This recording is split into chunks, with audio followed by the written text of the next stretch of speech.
Hello दोस्तों, कैसे हो आप। आशा रखती हूँ सभी स्वस्थ होंगे, मस्त होंगे और अपनी पढ़ाई में व्यस्त होंगे। मैं डॉक्टर वेदकला यादव आप सभी का तहे दिल से अभिनंदन करती हूँ अपने प्यारे से प्लेटफॉर्म टीचर्स गोल पर।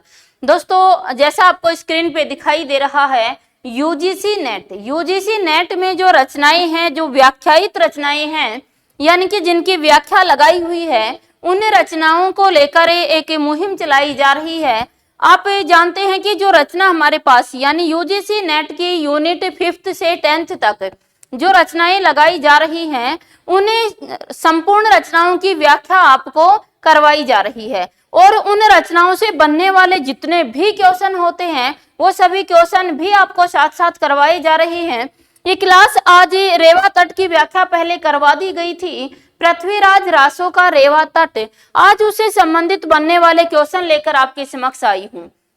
दोस्तों, आप जानते हैं कि यूजीसी नेट में यहां से बहुत अधिक क्वेश्चन आते हैं। ये जो रचनाएं लगाई गई हैं, इनसे बहुत ज्यादा क्वेश्चन पूछे जाते हैं। सभी क्वेश्चन हम आपके साथ साझा करेंगे, सभी क्वेश्चन पर विचार विमर्श करेंगे, कोई क्वेश्चन आपका छूटेगा नहीं।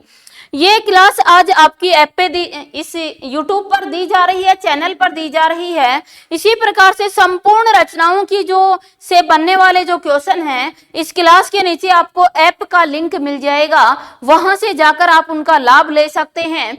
और मात्र 50 रुपए इसकी फीस रखी गई है और मात्र 50 रुपए के अंदर दोस्तों आपको ये क्वेश्चन भी मिल जाएंगे और साथ साथ व्याख्या भी मिल जाएगी। प्रत्येक यूनिट 5 से लेकर 10 तक प्रत्येक जो रचना लगाई गई है, उनकी व्याख्या भी वहां पर आपको उपलब्ध है, उसका सारांश भी मिलेगा और साथ साथ उससे बनने वाले संपूर्ण क्वेश्चन भी मिलेंगे। तो अवश्य ही ऐप को डाउनलोड कर आप इसका लाभ ले सकते हो। मात्र 50 रुपए इसकी फीस रखी गई है। देखिए, पृथ्वीराज रासो में कवि ने प्रकृति के किन रूपों का वर्णन किया है। साथ साथ आप कमेंट करके आंसर भी देते रहेंगे। आप जानेंगे कि पृथ्वीराज रासो से संबंधित आपकी जानकारी, आपकी जो तैयारी है वो किस प्रकार की है। तो जल्दी जल्दी सभी कमेंट करके आंसर देते रहेंगे। पृथ्वीराज रासो में कवि ने प्रकृति के किन रूपों का वर्णन किया है। तो आप जानते हो दोस्तों कि प्रकृति के किन रूपों का वर्णन हुआ है। विकल्प आलंबन व अनुभाव, संचारी भाव व उद्दीपन, अनुभाव व संचारी भाव, आलंबन व उद्दीपन। तो जल्दी जल्दी बताएंगे, सभी लोग कमेंट करके आंसर देंगे। आंसर क्या हो जाएगा कि पृथ्वीराज रासो में प्रकृति के आलंबन और उद्दीपन आलंबन और अनुभाव दोनों के रूप में प्रयोग किया गया है।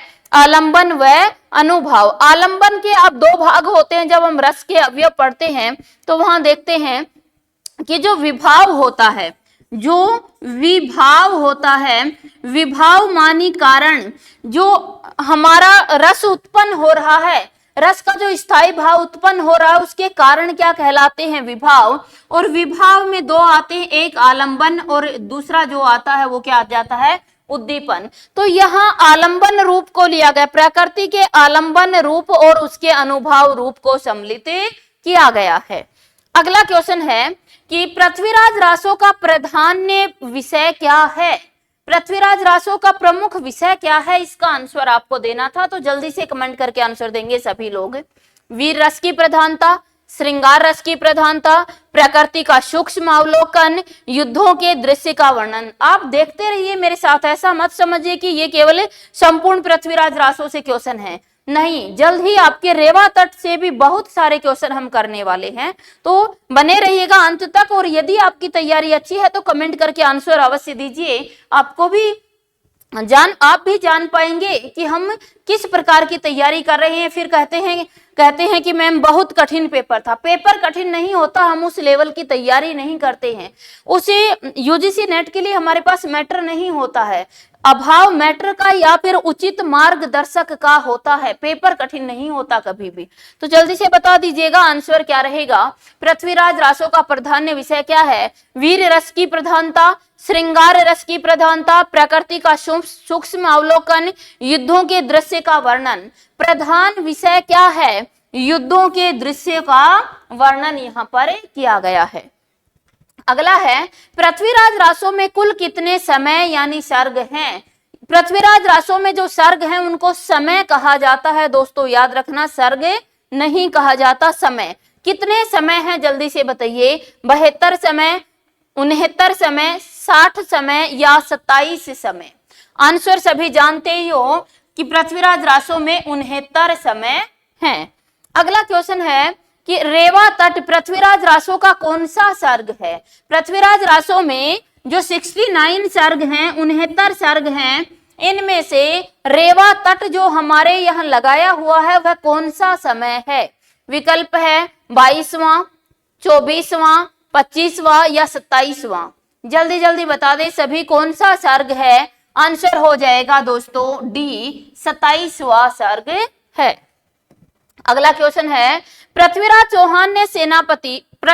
चौहान के सेनापति चामंड राय किस नगरी को जीत कर आए थे? विकल्प है दिल्ली, धार नगरी, देवगिरी या गजनी। जल्दी से आंसर देंगे सभी लोग कि पृथ्वीराज रासों के सेनापति चामंड राय किस नगरी को जीत कर आए थे? आंसर हो जाएगा देवगिरी, देवगिरी जीत कर आए चामंड राय, है ना। तो किसको जीत कर आए थे? देवगिरी को। अगला क्वेश्चन है, सेनापति चामंड राय ने पृथ्वीराज को कहां चलने के लिए प्रेरित किया? जो सेनापति चामंड राय था उसने पृथ्वीराज को कहां चलने के लिए प्रेरित किया? विकल्प है रेवा तट के समीप के वनों में आखेट करने के लिए, जयचंद से युद्ध करने के लिए, लाहौर नगरी में पर्यटन के लिए या शहाबुद्दीन गोरी को पकड़ने के लिए। जल्दी जल्दी आंसर देंगे सभी लोग। मैं इधर हो जाती हूँ, क्वेश्चन आपको क्लियर दिखाई देगा। जल्दी जल्दी सभी आंसर करेंगे। सेनापति चामंड राय ने पृथ्वीराज को कहां चलने के लिए कहा? आंसर हो जाएगा दोस्तों तुम्हारा कहां? रेवा तट के समीप वन में आखेट करने के लिए प्रेरित किया, वन के अंदर शिकार करने के लिए प्रेरित किया। चलिए आगे बढ़ते हैं। अगला क्वेश्चन हमारे पास आया, रेवा तट के अनुसार निम्नलिखित में से कौन सा युग्म सही नहीं है? रेवा तट के अनुसार कौन सा युग्म सही नहीं है? चंदबरदाई पृथ्वीराज के अनन्य सखा हैं, चामंड राय पृथ्वीराज के चाचा हैं, तातार मारूफ खां गोरी का प्रधान सेनापति है, चंद पुंडीर लाहौर का शासक है। जल्दी जल्दी बता दीजिएगा सभी लोग कि रेवा तट के अनुसार निम्नलिखित में से कौन सा युग्म सही नहीं है। क्लास कैसी लग रही है? एक बार जल्दी से थम करके ये भी बता दीजिएगा कि क्लास आपको कैसी लग रही है। और दोस्तों अपने दोस्तों के पास ज्यादा से ज्यादा क्लास को शेयर कर दीजिए। और इसी प्रकार हर रचना से संबंधित जो क्वेश्चन है वो आपको ऐप में मिल जाएंगे। एप्लीकेशन का लिंक नीचे दिया हुआ है, आप वहां पर जाकर ऐप डाउनलोड करें। और मात्र 50 रुपए इसकी फीस रखी गई है। संपूर्ण रचनाएं जो यूजीसी नेट में लगी है, संपूर्ण रचनाओं की व्याख्या और उनसे बनने वाले क्वेश्चन यहाँ दिए गए हैं। जल्दी जल्दी डाउनलोड कर लीजिएगा ऐप को, आंसर भी देते रहें। रेवा तट के अनुसार निम्नलिखित में से कौन सा युग्म सही नहीं है? चंदबरदाई पृथ्वीराज के अनन्य सखा थे, बिल्कुल सही। चामंड राय पृथ्वीराज के चाचा नहीं थे। दोस्तों अगर आपने रेवा तट को पढ़ा है तो जानते हैं कि चामंड राय कौन थे? पृथ्वीराज के चाचा नहीं, उनके सेनापति थे। बाकी ये भी सही और ये भी सही है। अगला क्वेश्चन हमारे पास आया कि रेवा तट पर किस प्रकार के जीव बहुतायता में पाए जाते थे? रेवा तट पर किस प्रकार के जीव ज्यादा संख्या में पाए गए थे? विशालकाय सिंह और दीर्घकाय पक्षी, दूसरा है एरावत हाथी के समान बड़े दांतों वाले हाथी, बड़े बड़े सींगों वाले 12 सींगे व कस्तूरी मृग, कबूतर, गोरैया, हंस या सारसा आदि पक्षी। जल्दी जल्दी आंसर दे दीजिएगा, क्योंकि ये आंसर आप तभी बना सकते हैं दोस्तों तब आपने उस रचना को डिटेल से पढ़ा हुआ है। और ये YouTube चैनल पर ही रेवा तट बहुत डिटेल से आपको करवाया गया है। अगर आप एक बार उसको सुन लेते हैं, उसको देख लेते हैं तो ये सभी क्वेश्चन आपके हो जाएंगे। आंसर आ जाएगा दोस्तों हमारा क्या? बी, एरावत हाथी के समान बड़े बड़े दांतों वाले हाथी। अगला क्वेश्चन आपके पास है, लोहिताक्ष सरोवर पर क्रीड़ा करने वाले हाथियों को श्राप किसने दिया था? लोहिताक्ष सरोवर पर जो क्रीड़ा करने वाले हाथी थे उनको श्राप किसने दिया था? पालकाव्य ऋषि ने, इंद्र ने, रंभा ने या दीर्घतपा ऋषि ने? आंसर हो जाएगा दोस्तों हमारा दीर्घतपा। दीर्घतपा ऋषि का इन्होंने क्या, मदमस्त हाथियों ने इनकी कुटिया को उजाड़ दिया था और एक महावृक्ष था उसको तोड़ दिया, जिसकी वजह से इन्होंने इन्हें श्राप दे दिया और श्राप से ये जो हाथी थे इनकी गति मंद हो गई, जो पृथ्वी पर विचरण करने लगे और वहां के लोग इनकी सवारी करने लगे। आगे है कि पालकाव्य ऋषि और हाथियों में परस्पर प्रीति का कारण क्या था। पालकाव्य ऋषि और हाथियों में परस्पर प्रीति का कारण क्या था, जल्दी से बताइए, इनमें परस्पर प्रीति का कारण क्या था। पालकाव्य ऋषि का जन्म एक हथनी के गर्भ से हुआ था। पालकाव्य ऋषि भी एक हाथी थे। पालकाव्य ऋषि पशु पक्षियों से प्रेमवत व्यवहार रखते थे। हाथी पालकाव्य ऋषि के आश्रम में ही रहते थे। क्यों प्रीति थी हाथियों को पालकाव्य ऋषि से? अगर आपने रेवातट को पढ़ा है तो आंसर बिल्कुल सही देंगे। आंसर क्या हो जाएगा कि पालकाव्य ऋषि का जन्म भी एक हथनी के गर्भ से ही हुआ था। अगला क्वेश्चन है, हाथियों के दुर्बल होने का मुख्य कारण क्या था। जो हाथी दुर्बल होते चले गए थे उनका मुख्य कारण क्या था। राजा रोमपाद ने उन्हें पकड़कर पिंजरे में डाल दिया था। राजा रोमपाद ने उनके लिए भोजन की व्यवस्था नहीं की थी। पालकाव्य ऋषि के विवाह में पालकाव्य ऋषि के विरह में हाथी कृषकाय होते चले गए, या राजा रोमपाद ने उन्हें युद्ध के मैदान में छोड़ दिया। अगर रेवातट को अच्छे से पढ़ा है तो एक सेकंड भी आपको आंसर देने में नहीं लगती है। आंसर क्या आ जाएगा दोस्तों, सी। पालकाव्य ऋषि के विरह में हाथी कृषकाय होते जा रहे थे, क्योंकि जैसे ही राजा रोमपाल इन हाथियों को पकड़कर चंपापुरी में ले आए थे तो हाथियों ने पालकाव्य ऋषि के वियोग में खाना पीना छोड़ दिया था। अगला क्वेश्चन है कि पृथ्वीराज चौहान को रेवातट पर आखेट करते समय चंद पुंडीर का पत्र मिला। उस पत्र का वर्ण विषय क्या था। उस पत्र में दोस्तों क्या लिखा हुआ था ये पूछा गया है। चंद पुंडीर ने पृथ्वीराज को अपने यहां आने का निमंत्रण दिया था। दूसरा है कि जो उसमें लिखा था कि शहाबुद्दीन गौरी ने चौहान पर आक्रमण करने के लिए एक बड़ी सेना तैयार की।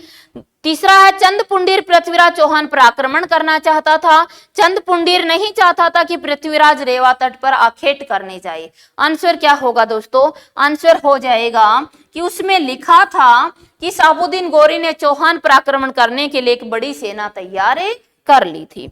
अगला क्वेश्चन है, तातार मारूफ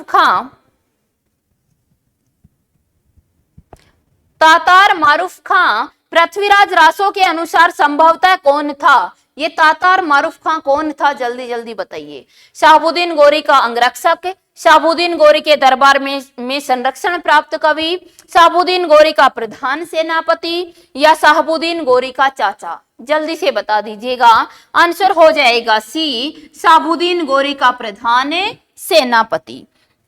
अगला क्वेश्चन है, शहाबुद्दीन गौरी और पृथ्वीराज चौहान के बीच 4 दिन तक युद्ध चला। अंत में क्या परिणाम निकला, जल्दी जल्दी बताएंगे सभी लोग। इस युद्ध के अंत में क्या परिणाम निकला था। विकल्प है, पृथ्वीराज चौहान ने शहाबुद्दीन गौरी को भगा दिया। दूसरा है, पृथ्वीराज चौहान के एक योद्धा गुज्जर ने गौरी को पकड़ लिया। शहाबुद्दीन गौरी ने पृथ्वीराज चौहान को पकड़ लिया, या गौरी ने पृथ्वीराज चौहान को बाण मारकर घायल कर दिया।